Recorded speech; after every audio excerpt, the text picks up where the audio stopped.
Hello and welcome दोस्तों, study IQ में स्वागत है आप सभी का। मैं प्रशांत तिवारी आप सभी के लिए पीआईबी एनालिसिस का वीकली वाला जो सेशन रहता है वो लेकर उपस्थित हूं।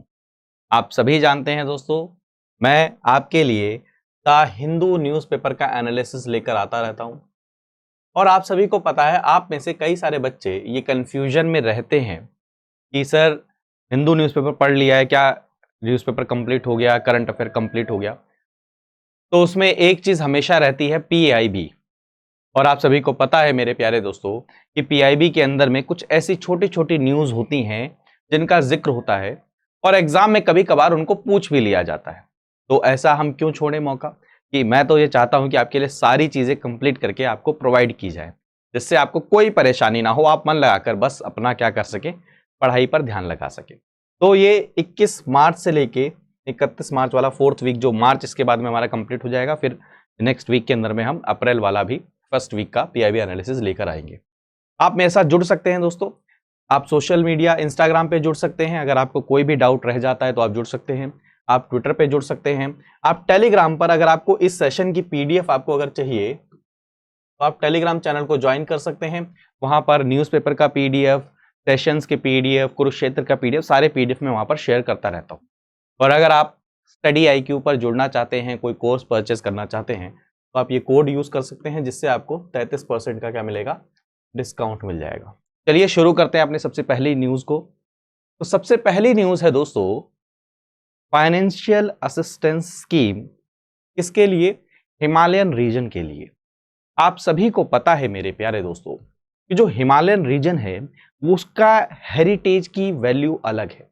वो जो कल्चरल हेरिटेज है दोस्तों, उसको प्रिजर्व करना हमारी सबकी जिम्मेदारी है और उसको प्रिजर्व करना भी चाहिए।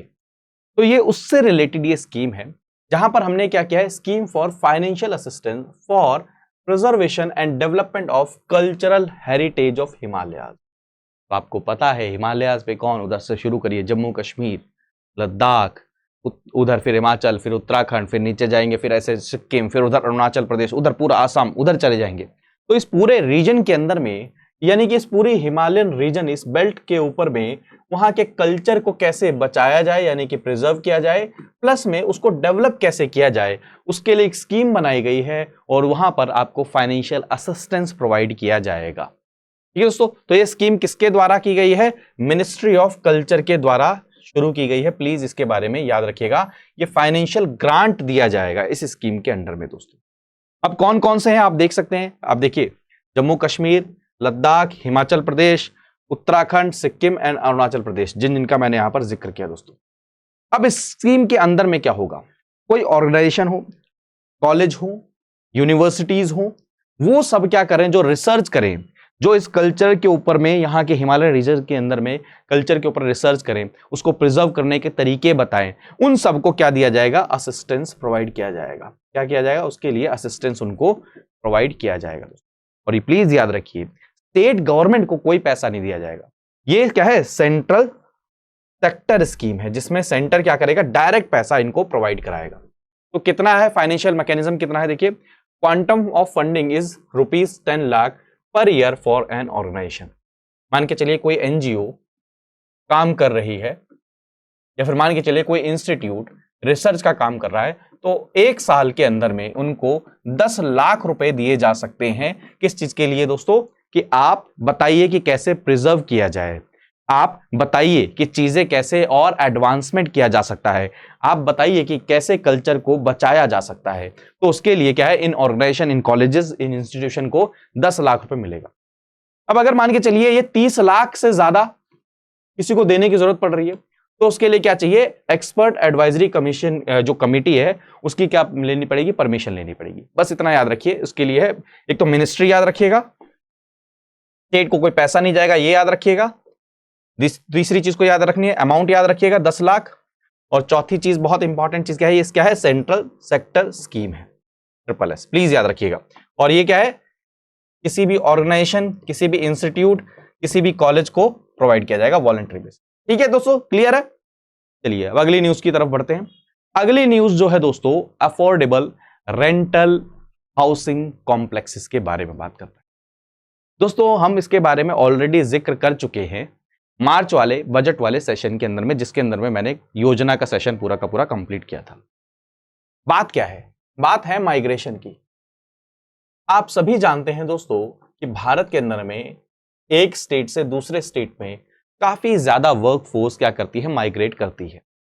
अब जब वो माइग्रेट करते हैं तो उनके लिए बहुत सारे चैलेंजेस भी होते हैं, अलग अलग प्रकार के चैलेंजेस होते हैं, जैसे कि कहाँ रहेंगे, क्या खाएंगे, अपना जीवन व्यापन कैसे चलाएंगे, ये सारे के सारे क्या होते हैं, चैलेंजेस होते हैं।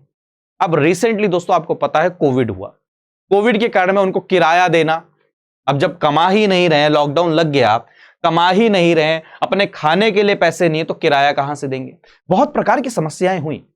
और उस समय पे दोस्तों आपको पता होगा कि सभी को क्या मिले, भोजन फ्री में मिले। उसके लिए गरीब कल्याण योजना शुरू की गई, अभी देखेंगे सेशन के अंदर में। सभी को फ्री में खाना मिले, लोग कोई भूखे के कारण में किसी का स्वर्गवास ना हो जाए, किसी को भूखमरी का क्या नाम है वो ना करना पड़े, इस कारण से स्कीम शुरू की गई। अब लोगों के रहने के लिए भी एक स्कीम शुरू की गई दोस्तों, किसके द्वारा? Ministry of housing and urban affairs के द्वारा। इन्होंने ये कहा कि अफोर्डेबल, प्लीज याद रखिएगा, अफोर्डेबल रेंटल हाउसिंग कॉम्प्लेक्सेस। किसके लिए दोस्तों? जो अर्बन माइग्रेंट्स हैं, जो पुअर रहते हैं, अपने काम के लिए जाते हैं दूसरी जगह पर, जिनके पास में पैसा देने मतलब किराया देने के लिए पैसे नहीं है, उनको कैसे कम वे में, कम अफोर्ड मतलब पैसा दें, अफोर्डेबल बना दे, हम इतना ज्यादा उनको कॉम्प्लेक्सेस प्रोवाइड कराएं, यानी कि रेंट देकर वो रहेंगे, रेंट देकर ही, लेकिन वो कम रेंट दें, एक थोड़ा सा अच्छी सुविधाएं उनको प्रोवाइड की जाए, इसलिए इस स्कीम को शुरू किया गया था। प्लीज याद रखिएगा, ठीक है दोस्तों। और ये किसका सब कॉम्पोनेंट है, किस चीज का दोस्तों? तो आवास योजना है अर्बन इलाकों में, प्रधानमंत्री आवास योजना अर्बन एरिया। आप सभी को पता है अर्बन एरिया में आके किराया भरना कितना ज्यादा मुश्किल हो जाता है, और ये चीज देखी गई कोविड के समय में, कई सारे लैंडलॉर्ड्स ने फोर्स किया कि आप किराया दीजिए, तो उस चीज को देखते हुए स्कीम शुरू की गई थी। प्लीज मिनिस्ट्री याद रखिएगा कि कौन टारगेट ऑडियंस है, उनको याद रखिएगा। ये प्लीज एग्जाम के लिए यही सारे के सारे क्या होते हैं, टॉपिक इंपॉर्टेंट होते हैं, ठीक है? ठीक है दोस्तों, अब ये आपका मार्च 2022 तक क्या है, ये चलना था, ठीक है दोस्तों। तो इस चीज को याद रखिएगा। और इसके अंदर में कैसे हम घर प्रोवाइड कराएंगे, इसमें सबसे बढ़िया कॉन्सेप्ट क्या है, जो ऑलरेडी आपके पास में एग्जिस्टिंग जो गवर्नमेंट फंडेड वेकेंट हाउसेज जिन पे कोई नहीं रह रहा, उनको हम क्या करेंगे, उनको देना शुरू करेंगे, ठीक है दोस्तों। और दूसरा क्या करेंगे, कंस्ट्रक्शन करेंगे, ऑपरेशन करेंगे और मेंटेनेंस, ये तीनों की तीनों चीज क्या करेंगे, प्राइवेट और पब्लिक एंटिटीज के द्वारा इसको बनाया जाएगा। मतलब या तो एग्जिस्टिंग है उनमें दे दिया जाए, और या फिर आने वाले समय के लिए भी नए नए बनाया जाए, जिसके अंदर भी उनको आवास योजना के अंदर में उनको ये चीज दे दी जाए। प्लीज याद रखिएगा, इंपॉर्टेंट। मैं आपको बताता भी रहता हूं दोस्तों कि किस किस सेक्शन को याद करना है। मिनिस्ट्रीज, जो यूपीएससी के अंदर में एग्जाम में क्वेश्चन पूछे जाते हैं, मिनिस्ट्रीज से बहुत क्वेश्चन पूछे जाते हैं कि ये किस मिनिस्ट्री के अंदर में आता है, तो मिनिस्ट्री को याद रखिए, टारगेट ऑडियंस को याद रखिए, ठीक है। वो आपसे ये भी कह सकते हैं जो ARHRC जो ये कॉम्प्लेक्सेस हैं, ये क्या है, हो सकता है स्टूडेंट्स के लिए किया जा रहा है, हो सकता है ये क्या नाम है जो बाहर से यूक्रेन से लोगों को लाया जा रहा है उनके लिए प्रोवाइड किया जा रहा है। तो आपको पता होना चाहिए कि नहीं, ये माइग्रेंट्स के लिए और पुअर्स के लिए, ठीक है, जो अर्बन एरिया में रह रहे हैं, ठीक है। चलिए आगे बढ़ते हैं अगले आर्टिकल की तरफ। अगला आर्टिकल है दोस्तों कि जो स्कीम शुरू की गई है इसके लिए एनिमल हस्बेंड्री और डेयरी सेक्टर के लिए। आप सभी को पता है दोस्तों हमारे यहाँ की ज्यादातर जो पॉपुलेशन है वो कृषि के ऊपर में डिपेंडेंट रहती है, एग्रीकल्चर में। अब एग्रीकल्चर में डिपेंडेंट रहने के कारण में समस्या क्या होती है कि एक ही सोर्स ऑफ इनकम रहता है। अब एक ही सोर्स ऑफ इनकम है तो उसके कारण में प्रॉब्लम क्या है कि कभी मान के चलिए वहां पे फसल खराब हो जाए, कभी कोई समस्या हो जाए, तो वहां पर क्या है उनकी मतलब एक सिक्योरिटी टाइप में नहीं होती। प्लस में उनकी इनकम भी ज्यादा बढ़ानी है, हमें उनकी इनकम को डाइवर्सिफाई भी करना है, तो उसके लिए जो एलाइड सेक्टर होते हैं, ऑलरेडी पढ़ा चुका हूं, उसको हम बढ़ाने की बात कर रहे हैं। एनिमल हस्बेंड्री की बढ़ाने की बात करते हैं, डेयरी सेक्टर को इंक्रीज करने की बात करते हैं। तो उससे रिलेटेड कौन कौन सी स्कीम शुरू की गई, एक बस गो थ्रू मार लीजिए नजर। मैं ये नहीं कह रहा इसको रट के बैठिए, एक नजर आपको पता होना चाहिए कि जैसे राष्ट्रीय गोकुल मिशन डेयरी प्रोडक्ट्स के लिए शुरू किया गया। अब देखिए national programme for dairy development, कैसे छोटे छोटे एरियाज में सेल्फ हेल्प ग्रुप के माध्यम से डेयरीज को बनाया जाए। अब सेल्फ हेल्प ग्रुप क्या काम करेगा दोस्तों, नए नए स्टार्टअप ही तो इंक्रीज हो रहे हैं, नए नए छोटे छोटे बिजनेस कोऑपरेटिव सोसाइटी के द्वारा बिजनेस इंक्रीज हो रहे हैं, और इसके कारण में क्या हो रहा है दोस्तों, फार्मर्स की इनकम ही तो इंक्रीज हो रही है ना, ठीक है दोस्तों। जैसे dairy processing and infrastructure development fund, अब इसका फायदा क्या है, आपने दूध मतलब पशुपालन कर लिया, गाय और भैंस पाल ली है, बकरियां पाल ली है, अब यहां से दूध जो निकला, अब क्या है उसको कैसे आप ट्रांसपोर्ट करेंगे, उसको कैसे प्रोसेस करेंगे, उसकी पैकेजिंग कैसे करेंगे, उसके लिए भी फंड दिया गया। सपोर्टिंग डेयरी कोऑपरेटिव, आपको पता है फार्मर प्रोड्यूसर और कोऑपरेटिव के लिए क्या किया है, सपोर्ट किया जा रहा है। ठीक है, सारी की सारी चीजें प्लीज याद रखिए। नेशनल लाइव स्टॉक मिशन, ठीक है, live stock health and disease. अब देखिए एक और चीज समझिए, आपने जो पशु पाल रखा है उसके हेल्थ का भी ध्यान रखना पड़ेगा।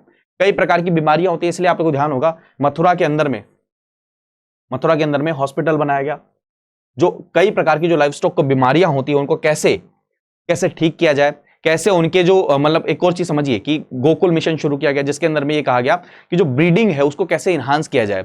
उसके अंदर में जैसे जो फ्रोजन सीमेन होता है, जो अलग अलग टाइप के में ब्रीड्स होती हैं, उनकी जो वैरायटी, उनके जीन्स, उन सबको क्या करना, प्रिजर्व करके रखना, जिसके तहत में हम क्या करें, अपने इंडिया के अंदर में जो लाइव स्टॉक है उसको क्या कर सकते हैं, हम डाइवर्सिफाई कर सकते हैं। ठीक है, डाइवर्सिफाई कर सकते हैं। ठीक है दोस्तों, क्लियर है। अब आपको पता है, अगले आर्टिकल को देखते हैं, रिन्यूएबल एनर्जी से रिलेटेड। मेरे प्यारे दोस्तों, ऑलरेडी कई बार बता चुका हूं कि हम कन्वेंशनल एनर्जी की तरफ से अब रिन्यूएबल एनर्जी की तरफ जा रहे हैं। कन्वेंशनल एनर्जी क्या, जहां पर हम एनर्जी को कोयले से या फिर इन सब चीजों से क्या करते थे, प्रोड्यूस करते थे, इलेक्ट्रिसिटी का प्रोडक्शन करते थे। अब आपको पता है भारत धीरे धीरे नेट जीरो एमिशन की तरफ क्या कर रहा है, जा रहा है, जीरो एमिशन। 2070 में हमारा टारगेट है कि जीरो एमिशन करना है। अब जीरो एमिशन का मतलब क्या, चाहे कार्बन डाइऑक्साइड हो, चाहे कार्बन मोनोऑक्साइड हो, चाहे सल्फर डाइऑक्साइड हो, इनका एमिशन ना हो। और दोस्तों इस चीज के लिए हम धीरे धीरे रिन्यूएबल एनर्जी की तरफ जा रहे हैं। रिन्यूएबल एनर्जी में कई सारे एनर्जीज हैं, और आपको पता है दोस्तों 175 गीगावाट का हमारा टारगेट भी है किस चीज का, कि हम रिन्यूएबल एनर्जी को अचीव करेंगे। ये हमारा क्या है, हमने अपनी तरफ से क्या किया है, कमिटमेंट किया है भारत ने। अब इसके अंदर में दोस्तों आपको पता है सोलर, विंड, टाइडल, बायोमा, कई सारे प्रकार के हो गए, कई सारे बायोगैस, बायोमास, सारी चीजें ये सब क्या है, रिन्यूएबल एनर्जी है, जो कभी खत्म नहीं होंगी और इनका क्या है, एनवायरनमेंट पे भी नुकसान नहीं पड़ेगा। तो उसके लिए क्या क्या मेजर स्टेप्स लिए जा रहे हैं। सबसे ज्यादा हम टारगेट क्या कर रहे हैं, सोलर।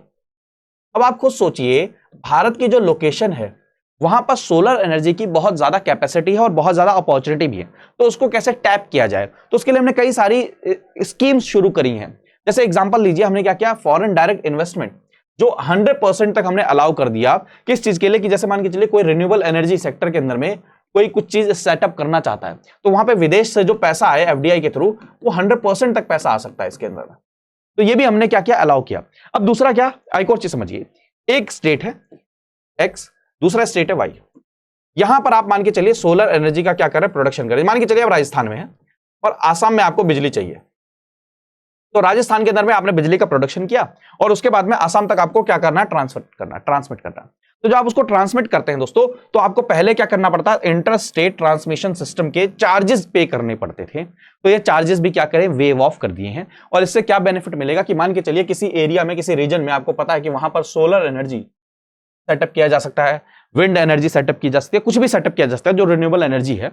और आप क्या चाहते हो कि वहां पर प्रोडक्शन करके उसको अपने यूनिट के ऊपर में, क्या यूनिट, मान के चलिए आपकी फैक्ट्री है आसाम के अंदर में, जो क्या करती है, हाइड्रोजन के गैस का क्या करती है, क्या हाइड्रोजन फ्यूल का प्रोडक्शन करती है। अब आपको हाइड्रोजन फ्यूल के प्रोडक्शन के अंदर में आपको पता है इलेक्ट्रिसिटी की जरूरत पड़ती है, थर्मल उसकी जरूरत पड़ती है, इलेक्ट्रोलिसिस होता है, जिसके कारण में वाटर को हम तोड़ के H2 बनाते हैं। अब जनरली पहले क्या होता था, उसको बनाने के लिए हम कोयले से वो क्या इलेक्ट्रिसिटी प्रोड्यूस करते थे, उससे हम हीट करते थे और फिर तोड़ते थे। तो उसको चेंज करने के लिए देखिए, यहां पर हाइड्रोजन निकल रहा है फ्यूल, वो भी बेनिफिट है।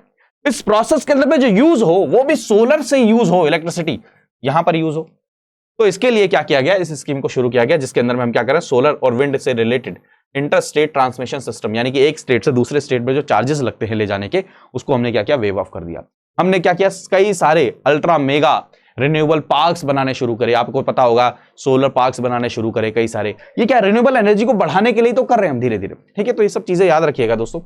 मतलब मैं आपको सिर्फ आइडिया दे रहा हूं। जैसे गवर्नमेंट ने क्या शुरू किया कि हम आपको क्रेडिट भी प्रोवाइड कराएंगे, यानी कि पैसा भी प्रोवाइड कराएंगे। आप बस सेटअप करिए रिन्यूएबल एनर्जी के अंदर में। अगर आपको मान के चलिए स्किल की जरूरत है, तो स्किल डेवलपमेंट भी प्रोवाइड की जाएगी, स्किल भी प्रोवाइड की जाएगी। तो ये सारी की सारी क्या है, इनिशिएटिव शुरू किए गए हैं किसके, भारत सरकार के द्वारा रिन्यूएबल एनर्जी को इंक्रीज करने के लिए। अब एक एक्सरसाइज है अगले आर्टिकल में, प्लीज याद रखिएगा। और ऑलरेडी मैं पिछले पीआईबी एनालिसिस के अंदर में एक डिटेल में दोस्तों एक इमेज लगाकर मैंने सब कुछ आपको समझा दिया था कि कौन सी एक्सरसाइज किसके साथ होती है। जैसे धर्मा गार्जियन किसके साथ है, जापान और इंडिया के साथ में होती है। ऐसी दोस्तों याद रखिएगा एक्सरसाइज दुस्तलिक किसके साथ में होती है दोस्तों? ये उज्बेकिस्तान के साथ होती है भारत की। प्लीज याद रखिएगा, ये किसके साथ में? उज्बेकिस्तान के साथ में। तो एक बार उज्बेकिस्तान को देख लेते हैं दोस्तों, कहां पर है उज्बेकिस्तान? कहां पर है, कोई बता सकता है? ये रहा उज्बेकिस्तान। तो आपको देखिए यहां पर कंफ्यूज करने के लिए क्या कहेंगे, कंफ्यूज करने के लिए क्या कहेंगे कि उज्बेकिस्तान की बॉर्डर कहां लगती है आपकी, क्या नाम है, इंडिया के साथ डायरेक्ट लगती है। तो आप कहेंगे नहीं, इंडिया के साथ डायरेक्ट नहीं लगती। और उज्बेकिस्तान की बॉर्डर किसके साथ लगती है? तुर्कमेनिस्तान के साथ लगती है दोस्तों, ठीक है। और कैस्पियन सी के साथ क्या बॉर्डर लगती है उज्बेकिस्तान की? कैस्पियन सी के साथ बॉर्डर लगती है उज्बेकिस्तान की? ये देखिए नहीं लगती है। तो प्लीज ये सारी की सारी लोकेशन भी याद रखिएगा, ठीक है। ये क्या है? कैस्पियन सी है, प्लीज याद रखिएगा। तो कैस्पियन सी के साथ इसकी बॉर्डर नहीं लगती क्योंकि इसकी बॉर्डर यहीं पे खत्म हो जाती है। तो उज्बेकिस्तान को प्लीज याद रखिएगा। अब आपके लिए होमवर्क क्या है यहां से, ये बताइए उज्बेकिस्तान की कैपिटल का नाम क्या है? कैपिटल का नाम क्या है? ये सेंट्रल एशियन रीजन दोस्तों बहुत इंपॉर्टेंट हो जाता है इंडिया के लिए। सेंट्रल एशियन रीजन इसको बोला जाता है, बहुत इंपॉर्टेंट है। यहाँ पे रशिया की प्रेजेंस बहुत ज्यादा इंपॉर्टेंट है। यहाँ पर चाइना भी अपनी प्रेजेंस धीरे धीरे क्या कर रहा है? इंक्रीज कर रहा है। इसलिए ये एरिया बहुत ज्यादा क्या हो जाता है? हमारे लिए इंपॉर्टेंट हो जाता है। ठीक है दोस्तों, क्लियर है? चलें चलें अगले आर्टिकल की तरफ। जी हाँ, तो प्लीज इसको याद रखिएगा, एक्सरसाइज दुस्तलिक। अगला बस खाली याद रखिए, prevention of cruelty of to animals act 1960। आपने कई बार न्यूज में सुना होगा, कई बार आर्टिकल्स पढ़े होंगे कि एनिमल के प्रति जो क्रूएलिटी होती है उसको रोकने के लिए ये प्रावधान है, ऐसे प्रावधान है। तो एक्ट के बारे में बस याद, ये सिर्फ एक्ट का जिक्र था इसलिए यहां पर ले आया हूं। तो ये 1960 का एक्ट है जिसके अंदर में पहली बात तो एनिमल की डेफिनेशन है। फिर एनिमल की डेफिनेशन के बाद में क्या है? एनिमल से रिलेटेड एनिमल वेलफेयर बोर्ड की स्थापना के बारे में भी यहां पर क्या किया गया, इसी एक्ट के तहत में जिक्र किया गया है। और इसी के तहत में दोस्तों प्लीज याद रखिएगा, एनिमल वेलफेयर बोर्ड क्या किया गया? स्थापित किया गया इसी एक्ट से। किससे? Prevention of cruelty to animals act 1960। अब वर्ड आता है एनिमल, तो आप सब लोग क्या सोचेंगे? सिर्फ एनिमल नहीं, इसके अंदर में दोस्तों कई सारे आपके क्या है, आपके क्या में आपके लिजार्ड भी आ जाता है, एलिगेटर भी आ जाता है, स्नेक भी आ जाता है, सब चीजें इसके अंदर में इंक्लूडेड है। प्लीज याद रखिए, एनिमल का मतलब ये नहीं है animals are not only mammals but also include reptiles, bird and other creatures. Please this is very important, definition based question आता है यूपीएससी के अंदर। क्या कहेंगे? डेफिनेशन बेस्ड क्वेश्चन पूछ लेंगे। और एक चीज और पूछेंगे आपसे कि जो एनिमल है क्या है दोस्तों? जो एनिमल है कि एनिमल के प्रिवेंशन किया जाए उसकी क्रूएलिटी से रिलेटेड, वो क्या है? स्टेट सब्जेक्ट है। क्या है? स्टेट सब्जेक्ट है। अब यहीं से आपने सुना होगा काम्बला, जलीकट्टू, वहां पर क्या होता है? सुप्रीम कोर्ट ऑर्डर देता है कि इन एनिमल्स के खिलाफ में क्या हो रही है? क्रूएलिटी हो रही है। तो वहां के स्टेट क्या करते हैं? लॉ पास करते हैं और फिर प्रेसिडेंट से क्या ले लेते हैं? परमिशन ले लेते हैं, एसेंट ले लेते हैं, और उस जो सुप्रीम कोर्ट का ऑर्डर है उसको क्या कर देते हैं? ओवर रूल कर देते हैं। प्लीज ये सब चीजें इंटरलिंक्ड है आपस में, तो ये प्लीज याद रखिए, एग्जाम पर्सपेक्टिव से इंपॉर्टेंट हो जाता है। ई गोपाला पोर्टल, ई गोपाला पोर्टल क्या है? किसके द्वारा डेवलप किया गया है? नेशनल डेयरी डेवलपमेंट बोर्ड के द्वारा डेवलप किया गया है। ठीक है दोस्तों, और ये डेयरी फार्मर्स की मदद के लिए किया गया। डेयरी फार्मर्स की मदद के लिए क्या? जैसे जो पशुपालन करते हैं, अब मान के चलिए कई सारी ब्रीड्स ऐसी होती हैं जिनके दूध देने की क्षमता ज्यादा होती है, तो उनको कैसे प्रिजर्व करना, उन जेनेटिक उनकी चीजों को कैसे प्रिजर्व करना, कैसे उनके लाइव एनिमल्स के बारे में जानकारी होना, ये सब कुछ कहां पर मिलेगा? आपको ई गोपाला पर मिलेगा। मान के चलिए आप चाहते हैं कि एक्स ब्रीड की जो ये चीज है इसके बारे में आपको सारी इंफॉर्मेशन मिले, कहां मिल जाएगी? ई गोपाला मिल जाएगी। प्लीज याद रखिएगा, यहां पर आपको सारी चीजें यहां पर इसी जगह पर ई गोपाला मिल जाएगी। प्लीज याद रखिएगा, ठीक है? ठीक है, आने वाले समय पे ये इंपॉर्टेंट रोल प्ले करेगा, कैसे कि फार्मर्स की इनकम को इंक्रीज कर सके। अगला है गगनयान मिशन। गगनयान मिशन, अब इसको समझिए। अभी न्यूज में इंटरनेशनल स्पेस स्टेशन वैसे भी न्यूज में है, रशिया का स्पेस स्टेशन न्यूज में है, चाइना का स्पेस स्टेशन न्यूज में, इसलिए इंपॉर्टेंट हो जाता है। दरअसल दोस्तों आप ये समझिए कि अर्थ के ऊपर में एक लैब है जिसको हम इंटरनेशनल स्पेस स्टेशन बोलते हैं। ठीक है दोस्तों, अब इस इंटरनेशनल स्पेस स्टेशन के अंदर में एस्ट्रोनॉट्स रहते हैं, यानी कि अर्थ के ऊपर में स्पेस के अंदर में एस्ट्रोनॉट्स रहते हैं। ठीक है, अब भारत के भी कल्पना चावला के बारे में आपने सुना होगा, ठीक है, तो सुनीता विलियम्स के बारे में सुना होगा जो ऊपर यहां पर रहकर आए हैं। लेकिन भारत के अपने पास में खुद की कोई कैपेसिटी, यानी कि देखिए अब वहां तक लेकर जाना है फिर वापस आना है उनको, ठीक है, ये हो गया। दूसरा चीज वहां रहेंगे तो उनके लिए सूट अलग प्रकार का चाहिए होता है, वहां पर खाने पीने के लिए क्या चीजें होंगी, सारी चीजें क्या चाहिए। भारत के पास में ऐसी कोई टेक्नोलॉजी नहीं थी, तो क्या किया गया, इसको अनाउंस किया गया 2018 में कि भारत अपना गगनयान मिशन क्या है प्लान कर रहा है। और अब पहली बार भारत क्या करेगा, अपने यहां से एस्ट्रोनॉट्स को अपनी टेक्नोलॉजी के बेसिस पर, इंडिजिनसली डेवलप्ड टेक्नोलॉजी के बेसिस पर क्या करेगा, भेजेगा। तो प्लीज याद रखिएगा, उसके ऑलमोस्ट ये चल रहा है, प्रोजेक्ट चल रहा है, कोविड के कारण में डिले हुआ है, लेकिन कहा जा रहा है कि 2022 के एंड होते होते तक हो सकता है इसको हम अचीव कर लें और हम पहली बार क्या करें, गगनयान मिशन के अंडर में पहली बार भारत के द्वारा डेवलप्ड इंडिजिनस टेक्नोलॉजी के थ्रू हम भारत से क्या कर सकते हैं, लोगों को यानी कि ह्यूमंस को भेज सकते हैं ऊपर। तो प्लीज याद रखिएगा, ठीक है। Sending a 3 member crew, 3 member crew कहां पर, स्पेस पर भेजना है। कितने दिन के लिए, 5 से 7 दिन के लिए 2022 तक भेजना है, ठीक है दोस्तों। इसको अनाउंस कब किया गया था, 2018 में अनाउंस किया गया था। अब इसके लिए दोस्तों काफी सारी चीजें होती है, जैसे मैंने आपको बताया कि जो आप सूट पहनेंगे वो कैसा होगा, वहां पर खाएंगे कैसे, वहां पर जो एस्ट्रोनॉट्स जाएंगे उनकी ट्रेनिंग कैसे होगी, ये सारी की सारी चीजें क्या है। तो इसरो ने क्या किया, स्पेस क्राफ्ट भी बना लिया है। रशिया न्यूज में है, तो याद रखें रशिया क्या कर रहा है, हमें हेल्प कर रहा है किस चीज में, एस्ट्रोनॉट्स की ट्रेनिंग के अंदर में भी। और दोस्तों आपको पता है इंडिया तो ये भी चाह रहा है कि क्या 2030 तक भारत अपना खुद का भी क्या बना ले, इंटरनेशनल स्पेस स्टेशन बना ले। तो ये सारी की सारी चीजें हैं, इंपॉर्टेंट है, याद रखिएगा, ठीक है। और एस्ट्रोनॉट की फैसिलिटी कहां बनाई गई, बेंगलुरु में बनाई गई है, वहां पर ट्रेनिंग चल रही है, ठीक है। और उसके लिए देखिए अब एक और चीज समझिए, जैसे आप जा रहे हैं तो अगर मान के चलिए बीच में अबॉर्ट करना पड़े तो उसके अंदर में क्या है, सिटीजन मतलब लोग भी हैं, तो वो कैसे सेफली वहां से इजेक्ट कर सके, निकल सके, ये भी एक देखने वाली बात है। तो ये सारी की सारी टेक्नोलॉजी को क्या करना है, डेवलप करा, और इसरो इसमें ऑलमोस्ट क्या चीजें डेवलप कर चुका है। और ये चीज अगर हम अचीव कर लेते हैं दोस्तों, तो यकीन मानिए हम विश्व के अंदर में ये बहुत बड़ा एक मैसेज दे देंगे कि इंडिया आने वाले समय बहुत बड़ी बड़ी चीजों को क्या कर सकता है, अचीव कर सकता है। अब यहां पर हमारा एक इंजन भी यूज होगा दोस्तों, उसकी टेस्टिंग चल रही है, उसका नाम क्या है, विकास इंजन। प्लीज याद रखिएगा, ये हमारे भारत के जो क्रायोजेनिक इंजन है उसका नाम क्या है, विकास इंजन। प्लीज याद रखिएगा, उसका भी यूज किया जाएगा। तो प्लीज ये ब्रॉड टॉपिक्स हैं, इनको बस नजर दौड़ा लीजिए, एग्जाम में कभी आ जाए तो आपके दिमाग में रहेगा, अरे हाँ ये मैंने पढ़ा था, ठीक है। चलें अगले आर्टिकल की तरफ। नेशनल अचीवमेंट सर्वे। भारत के अंदर में बच्चे पढ़ रहे हैं, तो बच्चे सही से पढ़ रहे हैं या नहीं पढ़ रहे हैं, उनकी जो एजुकेशन मिल रही है वो किस क्वालिटी की मिल रही है, ये सब चीजें जानने के लिए नास, नेशनल अचीवमेंट सर्वे कराया जाता है। इसके द्वारा दोस्तों एनसीईआरटी के द्वारा ये चीज कंडक्ट करी जाती है। प्लीज ये सबसे इंपॉर्टेंट है, क्योंकि ऐसे ही दोस्तों एक और रिपोर्ट है, annual status of education report. Acer की रिपोर्ट कौन निकालता है, ये निकालता है प्रथम नाम का एक एनजीओ है, ऑर्गेनाइजेशन। प्लीज याद रखिएगा, प्लीज याद रखिएगा, इन दोनों के बीच में डिफरेंस हर बार पूछा जाता है। तो नास की जो है, प्लीज याद रखिएगा, अभी उसकी रिपोर्ट आई है और यूनियन जो मिनिस्ट्री है उसको इंप्लीमेंट करने की कोशिश कर रही है। तो प्लीज इसके बीच में डिफरेंस याद रखिएगा, पहला क्या है एनसीईआरटी करता है और दूसरा क्या है एनजीओ करता है, प्लीज याद रखिएगा। और 2001 से ये सर्वे कंटिन्यूस किया जा रहा है, पीरियोडिक सर्वे है, प्लीज याद रखिएगा।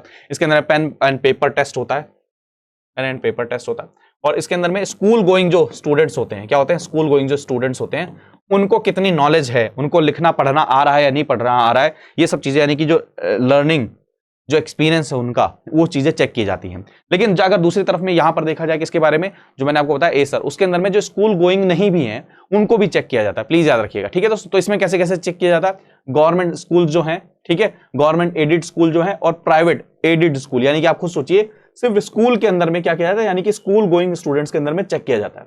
अब हमारे यहाँ पर कई सारे स्टूडेंट्स ऐसे भी तो होंगे जो स्कूल नहीं जाते हैं, तो इसलिए कहा जाता है एसर क्या है, बहुत कॉम्प्रिहेंसिव क्या देता है, एनालिसिस देता है इन रेस्पेक्ट टू नास, ठीक है दोस्तों, क्लियर है। बस ये प्लीज याद रखिए एग्जाम पर्सपेक्टिव से। अगला है सुजलाम कैंपेन। तो सुजलाम कैंपेन किससे रिलेटेड है, ये है ग्रे वाटर से रिलेटेड है, ग्रे वाटर से रिलेटेड है। अब वाटर आ गया तो कौन सी मिनिस्ट्री, मिनिस्ट्री ऑफ जल शक्ति से रिलेटेड है। उन्होंने लॉन्च किया है सुजलाम क्या 2.0 कैंपेन। तो सुजलाम ग्रे वाटर का मतलब क्या, जो दोस्तों आपके घर से वेस्ट वाटर निकलता है, उस वाटर का ट्रीटमेंट कैसे हो, वहां पर उसको कैसे सही मायने में दूसरी जगह पर पहुंचाया जाए, ट्रीटमेंट प्लांट्स कैसे सेटअप किया जाए, विलेजेस में इन वाटर को कैसे ट्रीटमेंट किया जा रहा है, सीवेज सिस्टम कैसा है, उन सब चीजों से रिलेटेड यानी कि क्या है, ये सुजलाम है। याद रखिए Sujalam is a 100-day campaign by ministry of जल शक्ति एज ए पार्ट ऑफ आजादी का अमृत महोत्सव celebration to create more and more ODF plus villages by undertaking waste water management at the village. Grey water यानी कि वेस्ट वाटर, ठीक है, और उसको क्या करना है विलेज के लेवल पर हमें क्या करना है। अब यहां पर जिक्र आ गया ओडीएफ, ओपन डेफिकेशन फ्री। तो 2016 में जब स्वच्छ भारत मिशन शुरू हुआ तो हमने पहले कॉन्सेप्ट लेकर आए ओडीएफ का। तो ओडीएफ का मतलब क्या है कि किसी भी गांव में मान लीजिए या शहर के अंदर में या वार्ड के अंदर में पूरे दिन में कभी भी कोई डेफिकेशन यानी कि शौच करते हुए पूरे दिन के अंदर में कभी भी एक एनी पॉइंट ऑफ टाइम पे अगर नहीं दिखता है तो हम उस गांव को, उस वार्ड को ओडीएफ फ्री घोषित कर देंगे, यानी कि ओडीएफ का स्टेटस दे देंगे। फिर आया ओडीएफ प्लस, यानी कि एक स्टेप और आगे गए।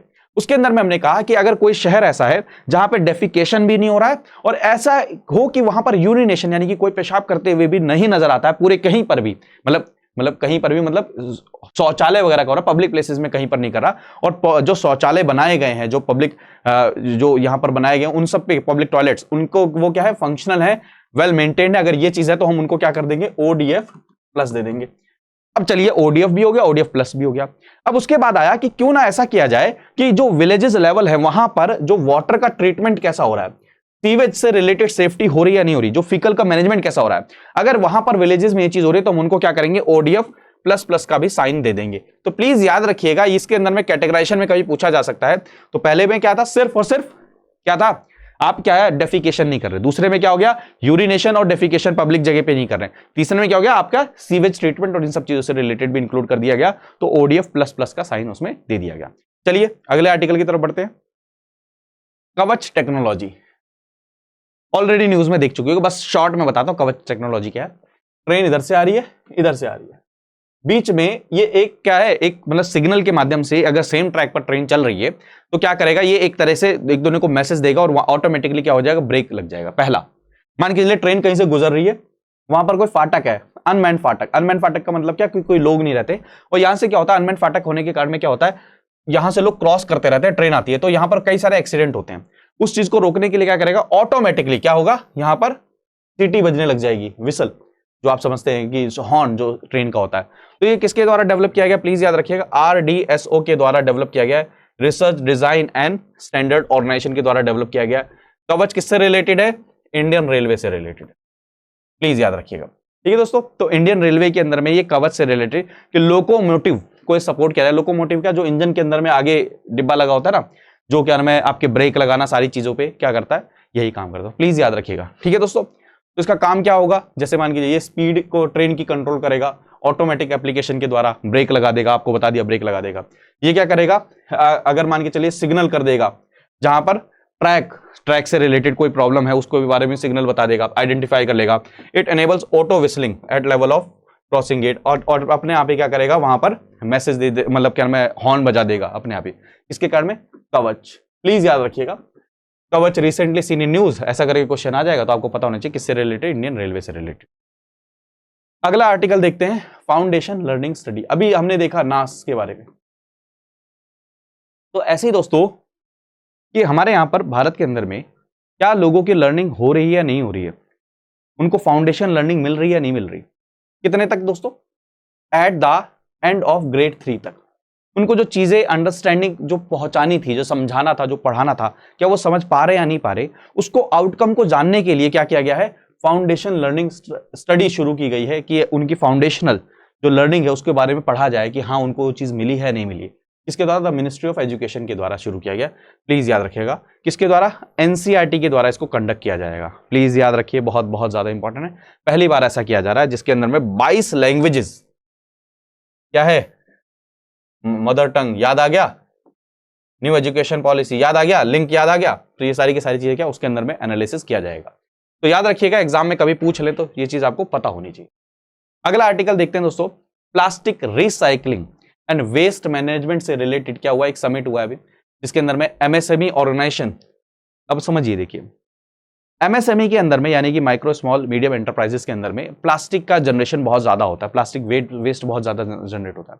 तो उस वेस्ट को कैसे मैनेज किया जाए, उस वेस्ट को कैसे रिसाइकल किया जाए, उसके लिए क्या है, अवेयरनेस फैलाने के लिए क्या किया गया, ये शुरू किया गया, कैंपेन शुरू किया। अब खुद सोचिए, प्लास्टिक दोस्तों आप सोचिए 100 साल लग जाते हैं प्लास्टिक को खत्म होने में, और इसलिए बहुत ज्यादा इंपॉर्टेंट है कि प्लास्टिक पॉल्यूशन को कैसे रोका जाए। और भारत का कमिटमेंट भी है कि सिंगल यूज प्लास्टिक को बिल्कुल हम खत्म कर देंगे, बीट द प्लास्टिक करके कैंपेन भी चला रहे हैं, यूनाइटेड नेशंस की यूएनईपी की थीम भी है, एनवायरमेंट पॉल्यूशन डे की भी थीम है। तो ये सब चीजें क्या है, प्लीज याद रखिएगा, प्लास्टिक बहुत बहुत मेजर क्या होने वाला है, आने वाले समय पॉल्यूशन होने वाला है। तो कैसे हम अपनी इंडस्ट्री को दोस्तों क्या करेंगे, तैयार करें कि प्लास्टिक का ऑल्टरनेटिव कैसे ढूंढा जाए। मान के चलिए जैसे प्लास्टिक, और इसके साथ प्रॉब्लम्स है, मान के चलिए गवर्नमेंट एकदम से प्लास्टिक बैन कर दे, अब ये इंडस्ट्रीज, छोटी छोटी इंडस्ट्रीज क्या करती है, प्लास्टिक को पैकेजिंग में यूज करती हैं। तो किसको यूज करें उसके ऑल्टरनेटिव के रूप में? अब ऑल्टरनेटिव अगर उसको ढूंढे तो वो बहुत ज्यादा कॉस्टली होता है, तो एमएसएमई सेक्टर क्या करेगा, वो सफर कर जाएगा। तो कैसे उनको समझाया जाए, कैसे उनको अवेयर किया जाए, उसके लिए क्या किया गया था, ये एक समिट ऑर्गेनाइज की गई थी। तो ministry organises awareness programme across the country frequently for different sector including the plastic. ठीक है दोस्तों, उसके लिए अब एक और चीज याद रखिए, एज ए पार्ट ऑफ आजादी का अमृत महोत्सव, 75 ईयर आजादी का अमृत महोत्सव, याद रखिएगा इसके क्या है, मिनिस्ट्री ने क्या किया है, संभाव नाम का, प्लीज ये याद रखिएगा, which is national level awareness programme. अब आप याद रखिए कि नेशनल लेवल पर अवेयरनेस प्रोग्राम किसके लिए चलाना है दोस्तों, प्लास्टिक के लिए, प्लास्टिक के लिए अवेयरनेस प्रोग्राम। प्लीज याद रखिएगा कि कहां पर, कई सारे कॉलेजेस के अंदर में, कई सारे कॉलेजेस के अंदर में, तो उसको क्या बोला है, संभाव बोला है।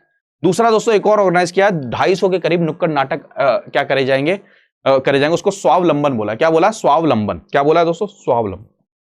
प्लीज याद रखिएगा, संभाव, जहां पर हम नेशनल लेवल पर अवेयरनेस का क्रिएट करेंगे कॉलेजेस में जाके, कॉलेजेस के थ्रू जाके, ठीक है, हमारे कंट्री के अंदर में पूरे। और स्वावलंबन क्या हो गया, जहां पर हम 250 से ज्यादा नुक्कड़ नाटक करेंगे एस्पिरेशनल डिस्ट्रिक्ट के अंदर में। प्लीज याद रखिएगा, प्लास्टिक रिसाइकलिंग और वेस्ट मैनेजमेंट से रिलेटेड। ठीक है, इंटरनेशनल मेगा समिट भी होगा, 2 डे समिट के अंदर में बहुत सारी चीजें होंगी। न्यू बिजनेस मॉडल हो गया, अब न्यू बिजनेस मॉडल के अंदर में कैसे आप प्लास्टिक के वेस्ट से बच सकें, कैसे न्यू टेक्नोलॉजी को अडॉप्ट कर सकें, ये सारी की सारी चीजें क्या बताई जाएंगी। तो प्लीज याद रखिए, बस खाली मेरा मेन ऑब्जेक्टिव था वो स्वावलंबन और सद्भाव, ये आपको पता होना चाहिए। क्या पता होना चाहिए, संभाव और स्वावलंबन, ये दोनों की दोनों चीजें पता होनी चाहिए। कौन से मिनिस्ट्री के द्वारा, ठीक है, एमएसएमई मंत्रालय के द्वारा। अगला है दोस्तों export preparedness index. Export preparedness index का मतलब क्या, कि कौन सा स्टेट एक्सपोर्ट करने के लिए ज्यादा प्रिपेयर्ड है। तो प्लीज याद रखिएगा, ये कौन करता है, नीति आयोग करता है। नीति आयोग इस इंडेक्स को रिलीज करता है। पहला इंडेक्स कब रिलीज किया गया था, अगस्त 2020 में रिलीज किया गया था, प्लीज याद रखिएगा। और ये सेकेंड एडिशन है, 2021 का अभी रिलीज किया गया है, प्लीज याद रखिएगा।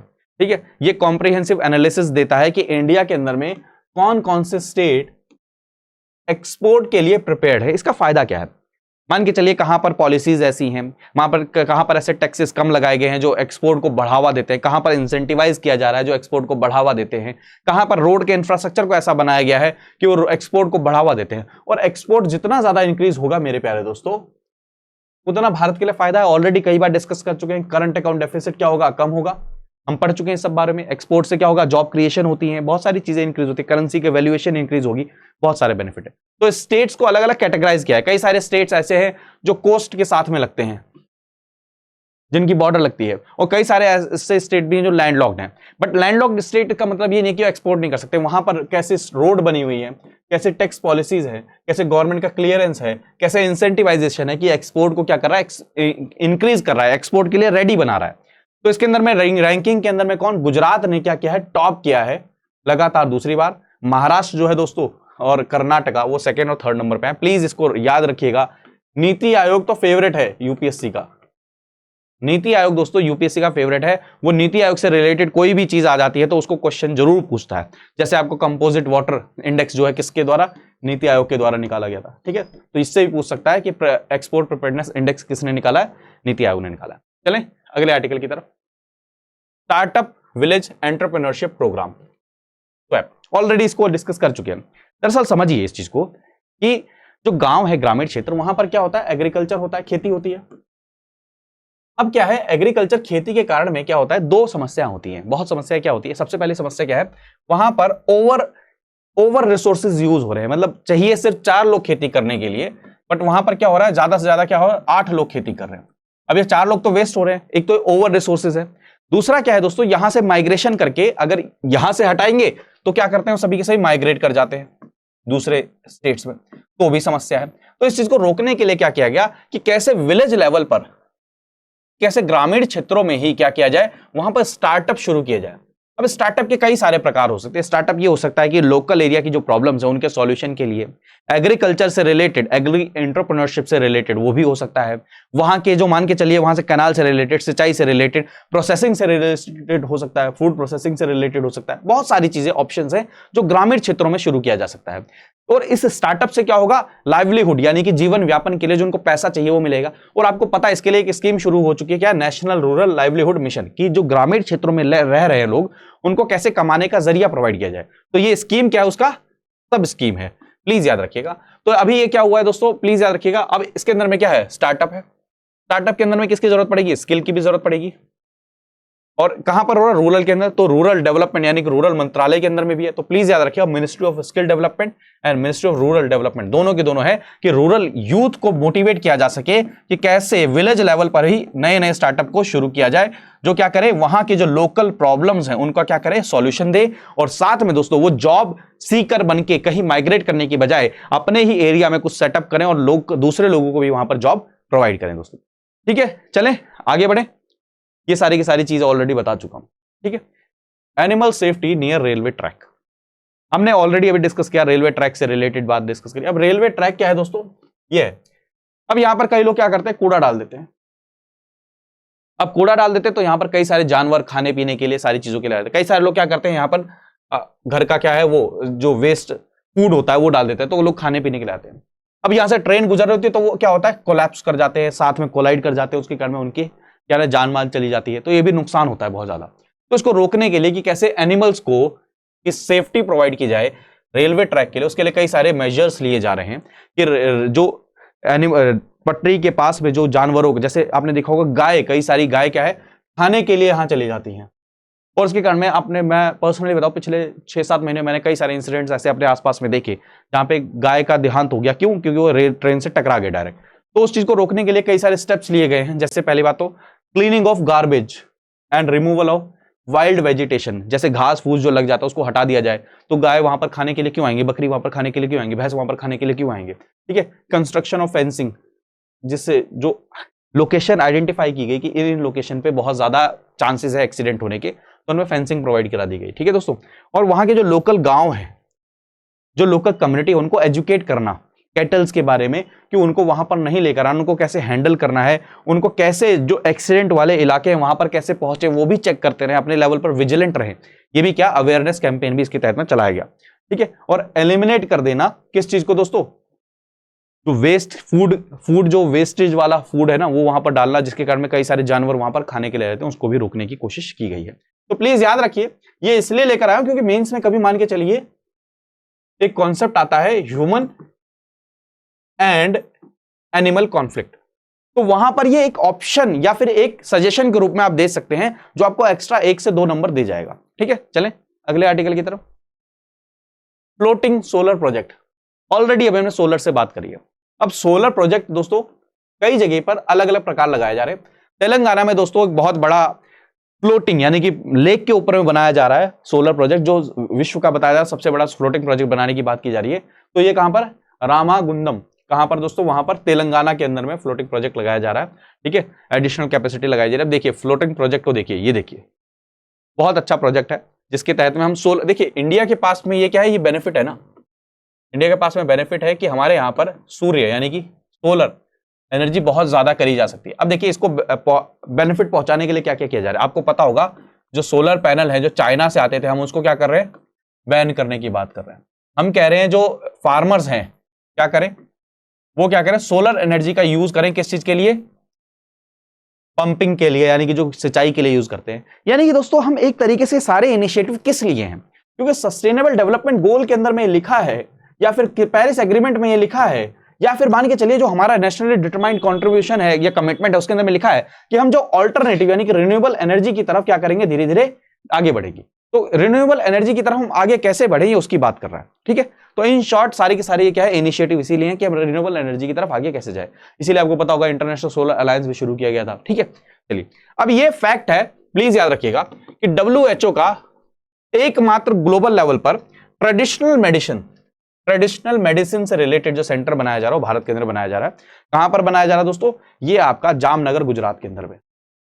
ठीक है दोस्तों। अब जैसे मिनिस्ट्री ऑफ आयुष, यानी कि जैसे आयुर्वेदिक हो गया, यूनानी हो गया, ये सारी की सारी क्या है, ट्रेडिशनल मेडिसिन है ना, तो इनके अंदर में कैसे एडवांसमेंट की जाए, इन मेडिसिन के अंदर में नई नई चीजें खोजी जाए, नई नई, हो सकता कई सारी बीमारियां ऐसी हो जिनका इलाज इनमें मिलता हो। आप खुद सोचिए, WHO ट्रेडिशनल मेडिसिन को क्या करा, बढ़ावा करा। और भारत के अंदर में कई बार इसको बहुत गलत नजरिए से देखा जाता है, अरे कहां तुम इन सब चीजों में पढ़ रहे हो, होम्योपैथी, आयुर्वेदिक, यूनानी, इन सब चीजों में कहां पढ़ रहे हो, योगा, इन सब चीजों में कहां पढ़ रहे हो। तो उसको बढ़ावा देने के लिए WHO क्या कर रहा है, ग्लोबल लेवल का सेंटर बना रहा है, कहां पर, जामनगर गुजरात में बढ़ा रहा है। ठीक है दोस्तों, ठीक है। ऑब्जेक्टिव क्या है, to realise the potential of traditional medicine from across the world through modern. ठीक है दोस्तों, क्लियर है, मॉडर्न टेक्नोलॉजी के थ्रू, प्लीज याद रखिएगा। ठीक है, first and only global centre for traditional medicine across the globe. ठीक है, बहुत सारे बेनिफिट्स होंगे, ऑलरेडी आपको पता है, कई सारी ऐसी बीमारियां होंगी जिनके बारे में अभी इलाज नहीं मिला, लेकिन इनके थ्रू मिल सकता है। देखते हैं आने वाले समय में। अगली स्कीम देखते हैं दोस्तों, प्रधानमंत्री गरीब कल्याण अन्न योजना। ऑलरेडी इसके बारे में बता चुका हूं कि लॉकडाउन लगा और कोविड के कारण में कई सारे लोगों के पास खाने के लिए भी बिल्कुल अनाज नहीं था, तो उनको फ्री में अनाज प्रोवाइड कराना इस स्कीम के तहत किया गया था। प्लीज याद रखिए, बहुत इंपॉर्टेंट है। तो ये किस मंत्रालय के द्वारा किया जाता है, प्लीज याद रखिए, ministry of consumer affairs food public distribution के द्वारा किया जाता है। क्योंकि आपको पता है, one ration one nation one ration card की हम बात करते हैं कि जैसे जो माइग्रेट करके जो पॉपुलेशन एक एरिया से दूसरे एरिया में गए हैं, उनको कैसे सुविधाएं मिल सके, तो उसके अंदर में बहुत इंपॉर्टेंट है दोस्तों। और कई सारी रिपोर्ट्स भी ऐसी आई हैं, उन्होंने बताया है दोस्तों कि ये जो अन्न योजना हमने चलाई, उसके कारण में बहुत बड़ी जनसंख्या को हमने भुखमरी से रोक लिया है। और ये भारत के लिए बहुत कमेंडेबल जॉब है। वर्ल्ड में ऐसी कोई कंट्री नहीं है जो ऐसी स्कीम चला रही हो, वहां पर हमने ये लोगों को फ्री में राशन प्रोवाइड कराना। देखिए, जो एग्जिस्टिंग मैकेनिज्म है जिसके अंदर 3 रुपए पर केजी के हम क्या करा रहे हैं, राइस प्रोवाइड करा रहे हैं, 2 रुपए पर केजी वीट प्रोवाइड करा रहे हैं, ये फूड सिक्योरिटी है। क्या है, फूड सिक्योरिटी। और दोस्तों बहुत बहुत बहुत इंपॉर्टेंट था ये। आप खुद सोचिए, भारत के 150 करोड़, देखिए 131 करोड़ ऑफिशियल है, लेकिन मुझे तो ऐसा लगता है कि 150 करोड़ पार कर चुके हैं, नए सेंसस से पता चलेगा। 150 करोड़ लोगों को एक वक्त की रोटी भी अवेलेबल नहीं हो पाती अगर ये स्कीम ना शुरू की। बहुत सारे लोगों को बेनिफिट मिला है दोस्तों, यकीन मानिए।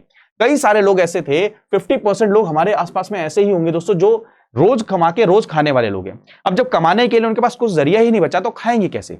तो उसमें इस स्कीम ने बहुत बहुत इंपॉर्टेंट रोल प्ले किया, जहां पर उनको फूड सिक्योरिटी प्रोवाइड करी कि एटलीस्ट उनको खाने की तो चिंता नहीं करनी। तो बहुत इंपॉर्टेंट स्कीम थी दोस्तों, प्लीज याद रखिएगा। ठीक है, जिसमें राशन और वो सब चीजें शुरू करते थे।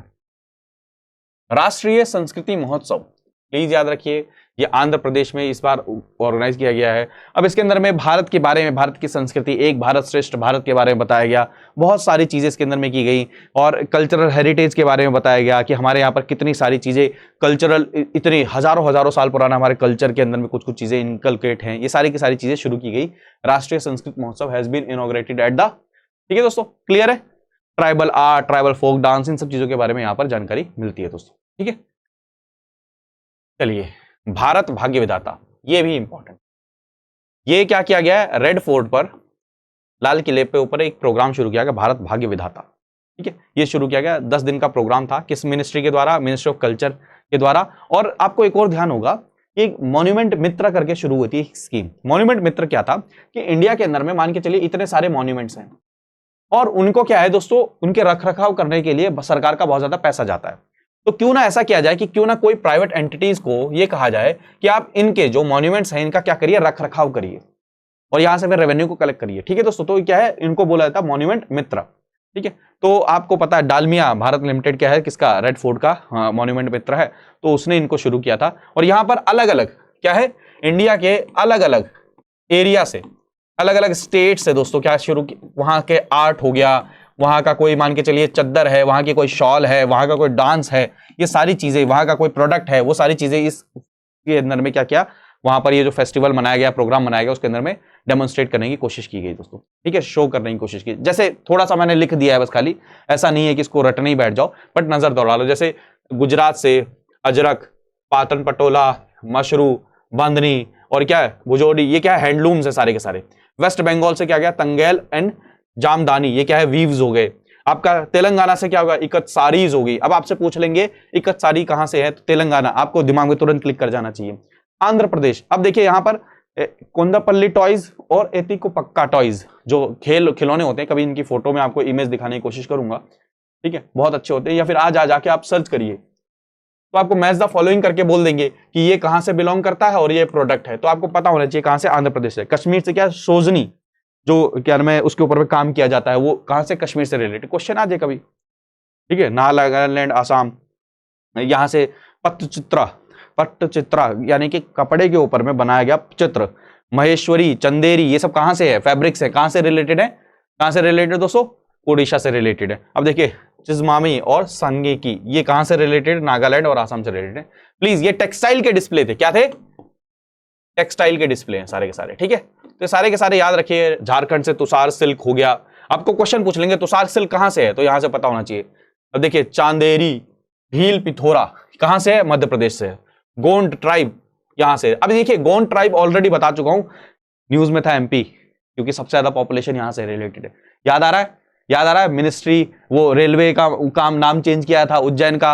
अच्छा चलिए होमवर्क है कि एमपी में कौन से रेलवे का नाम चेंज किया गया था, रेलवे स्टेशन का, ठीक है, रानी कमलापति, ठीक है। चलिए चलें आगे बढ़े।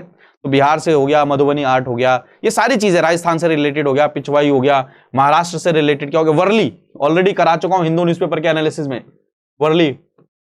प्लीज इन सब चीजों को इंटरलिंक करके रखिए दोस्तों, ऐसा नहीं है, देखिए ये बार बार मैं रिपीट कर रहा हूं, इसका मतलब ये है कि इंपॉर्टेंट है एग्जाम के लिए। अगला आर्टिकल देखते हैं, तेजस स्किलिंग प्रोजेक्ट। अब इसको सिंपल सी भाषा में समझिए, तेजस का मतलब क्या, training for Emirates job and skills. India से बहुत सारे लोग कहां जाते हैं, यूएई जाते हैं, यूएई जाते हैं, ठीक है। आप सभी को पता है दोस्तों कि यूएई में जाते हैं, वहां पर कि उनकी मार्केट के बराबर में स्किल्स उनको मिल सके, उसके लिए क्या किया गया, तेजस स्किलिंग प्रोजेक्ट शुरू किया गया। तो आपसे कंट्री डायरेक्ट पूछ सकते हैं, सबसे पहले तो कहेंगे तेजस रिसेंटली सीन न्यूज, तो ये क्या है, स्किल ट्रेनिंग प्रोजेक्ट है, प्लीज पहले याद रखिएगा। आपको कह देंगे कि क्या एयरक्राफ्ट से रिलेटेड, एयरक्राफ्ट डेवलपमेंट, तो आपको ये पता होना चाहिए, अगर ऑप्शन होगा तो ये आंसर लगा दिए, कौन सी कंट्री में, यूएई के अंदर। बस इतने दो चीजों के आगे आगे आपको कुछ नहीं याद करके रखना, ठीक है, स्किल डेवलपमेंट से रिलेटेड है। चलें अगला देखते हैं, यमुनोत्सव। जैसे गंगा से रिलेटेड है दोस्तों, गंगा को हम बार बार साफ करने की बात करते हैं, ऐसे दोस्तों यमुना को भी साफ करने की बात करते हैं। दिल्ली के अंदर में तो इसके लिए स्पेसिफिक स्कीम चलाई जा रही है। और रिवर्स को हम क्यों करते हैं दोस्तों, क्योंकि वहां की इकोनॉमी, आसपास की, देखिए रिलीजियस रीजन तो है ही, और इकोनॉमी, एनवायरमेंट, ये सारी चीजें भी क्या करती हैं, इसके ऊपर में डिपेंड करती है। वहां का एक्वा जो लाइफ है वो भी इसके ऊपर डिपेंड करता है, एक्वा इकोसिस्टम इसके ऊपर में डिपेंड करता है। तो बहुत चीजें हैं। तो यमुनोत्सव इसके लिए शुरू किया गया, किसके द्वारा, national mission for clean Ganga के द्वारा इसको ऑर्गेनाइज किया गया था यमुनोत्सव को, ठीक है। इसमें कई सारे उनको किया गया था, एनजीओ को पार्टिसिपेट किया गया था, गांवों को पार्टिसिपेट किया था, गांवों को अवेयर किया गया था, बहुत सारी चीजें इसके अंदर में की गई थी, ठीक है। ज्यादा इसमें लोड लेने की जरूरत, बस आपको पता होना चाहिए। और ये चीज याद रखिएगा, आदि से मतलब कहीं पे भी आए तो ये ट्राइबल, आदि महोत्सव, आदि बाजार, प्लीज याद रखिएगा। और ट्राइबल से रिलेटेड है तो क्या, मिनिस्ट्री ऑफ ट्राइबल अफेयर्स, मोटा भाई, और ट्राइफेड, ये दोनों इसके अंदर में इन्वॉल्व होते हैं। तो प्लीज याद रखिएगा, आदि बाजार यानी कि जो ट्राइबल लोग हैं उनके द्वारा जो बनाए गए प्रोडक्ट्स हैं उनको मार्केट में करना है, यानी कि आदि बाजार, ठीक है। One more was inaugurated at Kevadia के अंदर में किया गया है, जहां पर दोस्तों जो आपके ट्राइबल कल्चर से निकली हुई चीजें हैं, जो ट्राइबल लोगों के द्वारा बनाया गया सामान है, उसको रखा जाएगा, उसको कुजीन, खाने की चीजें भी रखी जाएंगी, बहुत सारी चीजें वहां पर। तो आदि बाजार प्लीज याद रखिएगा, किसके द्वारा, ट्राइफेड के द्वारा, प्लीज याद रखिएगा। ये क्या है, एग्जीबिशन भी है, cum sale of tribal handicraft, exhibition भी है, प्लस में कोई खरीदना चाहे खरीद भी सकता है, उसके कारण में क्या होगा, उन ट्राइबल जिन्होंने बनाया उनके भी क्या है, जीवन व्यापन में बेनिफिट पहुंचेगा, प्लीज याद रखिएगा। और टूरिस्ट डेस्टिनेशन तो बनी जाएगा। तो ट्राइफेड क्या है, प्लीज बता दीजिएगा, मैंने मोटा भाई याद रखिएगा। ऐसे ही दोस्तों ट्राइफेड जितने भी काम होते हैं ट्राइबल से रिलेटेड, जहां पर मार्केट और मार्केटिंग वगैरह, तो ट्राइफेड आ जाता है। तो tribal cooperative marketing development federation of India, इसको बोलते हैं ट्राइफेड। ये क्या है, स्टैट्यूटरी बॉडी है, प्लीज याद रखिएगा, कॉन्स्टिट्यूशनल बॉडी नहीं है, 1987 में बनाया गया था, ठीक है। ये हेल्प करता है जो ट्राइबल पॉपुलेशन उनको मैन्युफैक्चर करने के लिए, प्रोडक्ट्स को कैसे बनाया जाए, फिर उन प्रोडक्ट्स को कैसे आगे बेचा जाए, जिससे क्या हो, उनके जीवन व्यापन में, उनके लाइवलीहुड में क्या मिले, उनको हेल्प मिले दोस्तों, ठीक है। चलें अगला आर्टिकल देखते हैं, central consumer protection authority, CCPA. बस इसके बारे में याद रखो, अभी रिसेंटली क्या हुआ था, एक एडवर्टीजमेंट थी किसकी, श्योर विजन की। अब उस एडवर्टीजमेंट थोड़ा सा क्या थी, मतलब लोगों को मिसगाइड करने वाली एडवर्टीजमेंट थी, तो उसके ऊपर में पेनल्टी लगाई है, क्या, 10 लाख रुपए की पेनल्टी लगाई है, किसने, इस अथॉरिटी ने। तो इसके बारे में पता होना चाहिए कि ये 1980 में नहीं बना, 2000 में नहीं बना, ये कब बना है दोस्तों, अभी रिसेंटली इसको बनाया गया है 2019 के अंदर में, 2019 के अंदर में एक एक्ट पास किया था, कंज्यूमर प्रोटेक्शन एक्ट। उस एक्ट के अंदर में क्या किया गया था, इस अथॉरिटी को बनाया गया था सेंट्रल कंज्यूमर प्रोटेक्शन अथॉरिटी, जो ये चेक करता है कि कंज्यूमर से रिलेटेड जो आपके राइट्स हैं वो क्या हो, वो आपको मिले, वो वहां पर उनका कोई वॉलेशन ना हो, और अगर कोई चीज होती है तो आप यहां पर डायरेक्ट जाकर केस कर सकते हैं। ठीक है, अगला देखते हैं, मतुआ धर्म महामेला कहां पर किया जा रहा है, अभी नरेंद्र मोदी जी जा रहे हैं। ठीक है दोस्तों, तो इससे रिलेटेड है, इंपॉर्टेंट है। कहां पर है दोस्तों, वेस्ट बंगाल, प्लीज याद रखिएगा, वेस्ट बंगाल। वो जब गए थे कहां पर, जब वेस्ट बंगाल के इलेक्शन थे तो कहां पर गए थे, बांग्लादेश गए थे, उसका आंसर भी न्यूज में था। ठीक है, तो on the occasion of 211th birth anniversary of Shri Shri Harichand Thakur ji, prime minister ji क्या कर रहे हैं, इसके लिए मतुआ धर्म महामेला को क्या करने वाले, संबोधित करने वाले हैं। प्लीज याद रखिएगा, बस ये चीज याद रखिएगा। ठीक है दोस्तों, कहां पर, वेस्ट बंगाल में किया जा रहा है। और श्री श्री हरिचंद ठाकुर जी के बारे में याद रखिएगा कि बांग्लादेश, जो आजादी से पहले बांग्लादेश वाला जो इलाका था, वहां पर इनका जन्म हुआ था। इन्होंने कास्टिज्म को, इन सब चीजों को खत्म करने, सोशियो रिलीजियस इन सब चीजों को इंप्रूव करने के लिए बहुत सारे काम किए थे दोस्तों। प्लीज याद रखिएगा 1860 के अंदर में। ठीक है दोस्तों, प्लीज याद रखिएगा, बहुत बहुत इंपॉर्टेंट है। सोशियो इकोनॉमिक, आपको पता है सोशियो रिलीजियस जो मूवमेंट्स होते हैं उनसे क्वेश्चंस आ जाते हैं मॉडर्न हिस्ट्री के अंदर में। तो आपको क्या करेंगे, श्री श्री हरिचंद ठाकुर जी 1200 सेंचुरी में थे, आपको कहेंगे 10th सेंचुरी में थे, या फिर रामानुजाचार्य जी के शिष्य थे, या फिर कह देंगे कि यार मैं उन्हीं के शिष्य थे, कबीरदास जी के शिष्य थे। तो आपको पता होना चाहिए कि नहीं, ये क्या है, 18वीं सदी की बात हो रही है। ठीक है, क्योंकि तभी तो 211। ठीक है, क्लियर है, क्लियर है। चलिए, सी ग्रासेस, सी ग्रासेस क्या होते हैं ये देखिए। आपको पता है नदियों के आसपास में या समुद्र में, वहां पर क्या होता है, ऐसे घास होती है। अब ये क्या होते हैं, इन सब घासों के कई सारे बेनिफिट्स हैं, एक्वेटिक इकोसिस्टम इन पे सरवाइव करता है। ये क्या है, जो नेचुरल जो फ्लड होते हैं, जो सुनामी हो गया, या फिर जो, मतलब आप खुद सोचिए ना, सी बेड के आसपास में है, तो बहुत सारी चीजों, साइक्लोन के अंदर में भी वाटर के फोर्स को रोकने, बहुत सारी चीजों में हेल्प करते हैं। तो सी ग्रासेस भारत के अंदर में कहां कहां मिलते हैं, गल्फ ऑफ मन्नार, पाक बे के अंदर में, gulf of Kutch west coast के अंदर में, लगून जो आइलैंड है लक्षद्वीप वहां पर मिलते हैं, अंडमान एंड निकोबार में मिलते हैं। ठीक है दोस्तों, तो कैसे लोगों को अवेयर किया जाए, लोगों को इसके बेनिफिट समझाए जाएं, उसके लिए क्या किया गया था, गवर्नमेंट ने बार बार इसके लिए क्या किया, सी ग्रासेस को प्रोटेक्ट करने के लिए कई सारे स्कीम्स चलाई हैं, कई सारे अवेयरनेस कैंपेन चलाए हैं। तो प्लीज याद रखिए, सी ग्रासेस क्या है। ठीक है, सी बेड के आसपास में होते हैं, कहां कहां भारत में पाए जाते हैं, और कई सारी मछलियां हो गई। अब देखिए, अब आप खुद सोचिए, ग्रास है यानी कि दोस्तों कार्बन डाइऑक्साइड को क्या कर रहा होगा, इनटेक कर रहा होगा, और क्या कर रहा होगा, ऑक्सीजन को रिलीज करो। अब देखिए, ओशन के अंदर में अगर इनकी प्रेजेंस होती है और यहां पर ऑक्सीजन अगर ये रिलीज कर रहे हैं दोस्तों, आप खुद सोचिए, ऑक्सीजन रिलीज कर रहे हैं तो कई सारे एक्वेटिक इकोसिस्टम को क्या चाहिए, ऑक्सीजन चाहिए, तो ऑक्सीजन का लेवल क्या हो गया, आप खुद सोचिए ना, ये सब कितनी इंपॉर्टेंट चीज है। ठीक है, चलिए, ठीक है, अगले आर्टिकल को देखते हैं। सही फसल कैंपेन, सही फसल कैंपेन इन शॉर्ट अगर समझिए, सही फसल यानी कि फार्मर्स को अवेयर करना कि भैया ये वाली फसल को उगाइए, ये वाली फसल यहाँ के रेन वाटर के संबंध से देखा जाए, या जो ड्रेनेज पैटर्न देखा जाए, या वेदर देखा जाए, उसके हिसाब से ये वाली फसल क्या है यहां पर सही है। तो सही फसल कैंपेन शुरू किया गया है, प्लीज याद रखिएगा। ठीक है, 2019 में शुरू किया गया था, किसके द्वारा, national water mission, ministry of जल शक्ति के द्वारा इसको शुरू किया गया था। प्लीज, ठीक है, ये अवेयरनेस जनरेशन था, अवेयरनेस फैलाने के लिए था, प्लीज याद रखिएगा इस चीज को। ठीक है, सही फसल कैंपेन। चलें अगले आने वाले आर्टिकल पे। ये आर्टिकल हम पढ़ चुके हैं, national land monetisation corporation, already हम इसको बहुत डिटेल में कर चुके हैं। क्या है इसके अंदर में, ऑलरेडी बता चुका हूं, इस बजट में, इस साल के बजट में किया गया, जो सरप्लस लैंड है इसके पास में, किसके पास में दोस्तों, गवर्नमेंट के जो पीएसयूज हो गए, गवर्नमेंट की जो मिनिस्ट्रीज हैं, वो जो सरप्लस लैंड है उनको कैसे मोनेटाइज किया जाए, या तो उनको बेच दिया जाए, या तो उनको लीज पर दे दिया जाए, जिससे क्या हो जाए, रेवेन्यू आ जाए। उसके लिए क्या शुरू किया गया है, नेशनल लैंड मोनेटाइजेशन कॉर्पोरेशन ये बनाया गया है, जो गवर्नमेंट के द्वारा पूरी की पूरी तरीके से क्या गवर्नमेंट के द्वारा ओन की जाएगी ये कंपनी। ठीक है दोस्तों, प्लीज याद रखिएगा। ठीक है, professional and orderly monetisation of land and other non core assets, assets को क्या करेगा, मोनेटाइज करेगा। अगला दोस्तों, national water awards 2022। National water awards दोस्तों इस बार किसको मिला, उत्तर प्रदेश को मिला है। किसको मिला है, उत्तर प्रदेश को मिला है। ये उन स्टेट्स को दिया जाता है जो वाटर के अंदर में एडवांसमेंट में, वाटर को कंजर्व करने में, वाटर की सुविधाएं पहुंचाने में, अपने स्टेट के अंदर में अलग अलग क्या करते हैं, एडवांसमेंट कर रहे हैं, अलग अलग चीजें कर रहे हैं, वहां पर अचीवमेंट्स पा रहे हैं, उन स्टेट्स को दिया जाता है। और किसके द्वारा दिया जाता है दोस्तों, किसके द्वारा दिया जाता है, मिनिस्ट्री ऑफ जल शक्ति के द्वारा दिया जाता है। उन स्टेट्स को दिया जाता है जो फील्ड ऑफ वाटर मैनेजमेंट के अंदर में है दोस्तों। किसको दिया गया इस बार, उत्तर प्रदेश को दिया गया, प्लीज याद रखिएगा। ठीक है, क्लियर है। क्लियर है दोस्तों? अगला है एक और एक्सरसाइज, वरुणा। किसके बीच में? इंडिया एंड किसके बीच में? फ्रांस के बीच में होती है, प्लीज याद रखिएगा। और ये कौन सी है दोस्तों? नेवल एक्सरसाइज है, प्लीज। गरुण शक्ति, ठीक है। लामित्य अभी आएगा, लामित्य भी आएगा। वरुण, ये सब सारे के सारे क्या है, प्लीज याद रखिएगा। दुस्तलिक, प्लीज याद रखिए, एग्जाम के लिए इंपॉर्टेंट है, यहां से क्वेश्चन कई बार पूछे गए और ऑलरेडी मैं मैप पर और ऑलरेडी एक इमेज में मैंने आपको ऑलरेडी बता दिया। अब आ गया अगला, लामित्य। लामित्य किसके साथ करते हैं? सेशल्स के साथ करते हैं। सेशल्स के साथ है दोस्तों, जॉइंट एक्सरसाइज है, प्लीज याद रखिएगा। सेशल्स के साथ में, प्लीज प्लीज प्लीज, क्या है? सेशल्स के साथ में। अगर मैं मैप पर दिखाने की कोशिश करूं तो अगर मैं सर्च करूं तो आपको मैं दिखा सकता हूं। देखिए सेशल्स, सेशल्स, ये देखिए, जब हमारा ये प्यारा भारत है, यहां से ये देखिए प्यारा भारत, यहां से जब इधर जाते हैं तो सेशल्स मिलता है। तो सेशल्स कहां पर है? इंडियन ओशन के अंदर है, प्लीज इस चीज को याद रखिएगा। सबसे पहले क्या है, ये देखिए सेशल्स इंडियन ओशन के अंदर में है।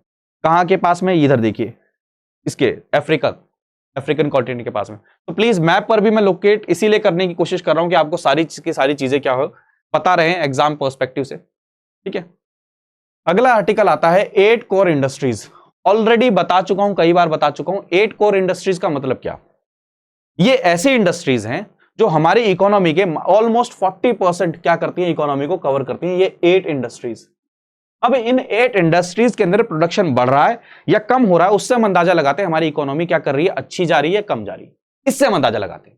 तो 8 इंडस्ट्रीज के बारे में आपको पता होना चाहिए, क्योंकि इनसे रिलेटेड डाटा क्या है, रिलीज किया जाता है।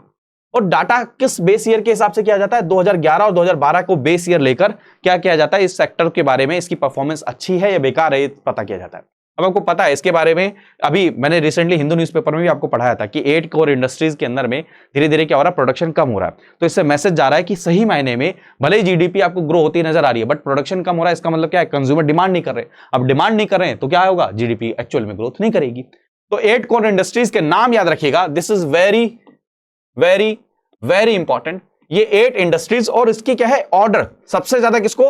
रिफाइनरी प्रोडक्ट्स की वेटेज है, फिर इलेक्ट्रिसिटी की, फिर स्टील, फिर कोल, फिर क्रूड, फिर नेचुरल गैस, फिर सीमेंट, फिर फर्टिलाइजर। प्लीज याद रखिएगा, आपसे यूपीएससी पूछेगा पहले तो 8 कोर इंडस्ट्रीज के बारे में पूछेगा 1 2 3 करके, कि कौन कौन सी इंडस्ट्री नहीं आती है, ये हो जाएगा। प्लस में इसको क्या करेगा, वो कहेगा इनको अरेंज करिए ऑर्डर के अंदर में, कौन से ग्रोइंग है, कौन सा कम है, तो प्लीज याद रखिएगा, ठीक है। चलें दोस्तों, तो आज के इस सेशन के अंदर में इतनी ही इंपॉर्टेंट चीजें थी, हमने यहां पर डिटेल में इसके अंदर डिस्कस कर लिया है। तो पीआईबी मार्च वाला हमारा कंप्लीट हो गया। क्या हो गया? मार्च वाला हमारा कंप्लीट हो गया। अब अप्रैल वाला हम शुरू करेंगे। क्या करेंगे? अप्रैल वाला शुरू करेंगे। और अगर आपको स्टडी आईक्यू में कोई भी कोर्स परचेस करना है तो आप PRT33 ये कोड यूज कर सकते हैं। अगर इसमें कोई भी डाउट इस सेशन में रह गया हो या पर्सनल तैयारी में कुछ भी रह गया हो तो आप मेरे से कहां पर, इंस्टाग्राम पर भी कनेक्ट कर सकते हैं, ट्विटर पर भी कनेक्ट कर सकते हैं, और टेलीग्राम पर आपको इसका PDF मिल जाएगा दोस्तों। तो मिलते हैं अगले सेशन में, अपना ध्यान रखिए, मन लगाकर पढ़ते रहिए। बाय बाय, टेक केयर दोस्तों, जय हिंद।